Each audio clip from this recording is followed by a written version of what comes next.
are coming to the conclusion that the prohibition, the prohibitory regime that has existed is not working. With the criminal ban on pot soon coming to an end, this report is basically a roadmap to a system of legalization. And after 5 months of work, this marijuana task force has compiled 80 separate recommendations for the federal government. To better protect the health and safety of Canadians by regulating access to cannabis.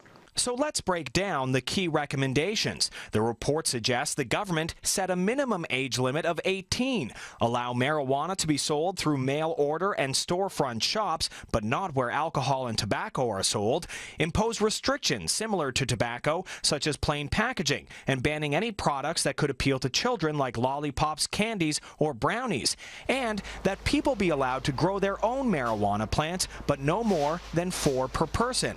But the government's goal is not just to keep the drug out of the hands of children. Our plan to control and regulate the sale of cannabis has 2 goals.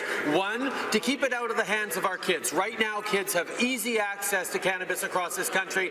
We need to change that. Secondly, to remove the source of significant revenue to criminal organizations and street gangs who benefit from the illicit trade of cannabis. So the report is also urging stronger enforcement on current laws on illegal production and trafficking, and to set up a seed-to-sale tracking and oversight system. There are also concerns about drug-impaired driving, with the task force urging the government to focus on research and help the police develop a reliable roadside impairment test.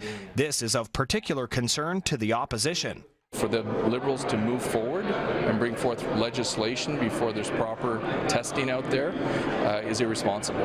One thing this 106-page report didn't recommend was a set price for marijuana, although experts maintain that if you want to hurt the illicit drug trade, you need to keep the cost competitive, so somewhere between $7 and $10 a gram.